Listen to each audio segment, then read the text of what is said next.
তো সবথেকে বড় ব্যাপার যেটা কেউ আলোচনা করে না সেটা হচ্ছে নেশা তস্করি, সেটা হচ্ছে ড্রাগ প্যাডলার, সেটা হচ্ছে নানান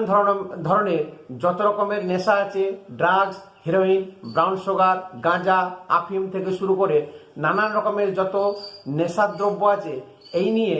যে শক্ত বা কঠোর একটা আইন তৈরি করা দরকার, বা যে আইন আছে সেটাকে আরো মজবুত করা বা সেইটাকে বাদ দেওয়া, এই নিয়ে কোনো দিন আলোচনা হয় না। ভারতবর্ষের এরকম কোনো কঠোর আইন নেই যে যারা ড্রাগ স্মাগলিং করবে তাদের সম্পত্তি বাজেয়াপ্ত করা, তাদেরকে ফাঁসি দেওয়া, তাদের ভারতের নাগরিকত্ব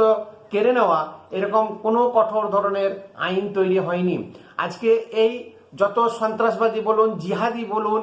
জঙ্গি হামলা বলুন, যারা নেশা করে থাকে এবং তারা কিন্তু এই বিপদগামী হচ্ছে বেশিরভাগ তাদের নেশার খোরাক জোগাড় করা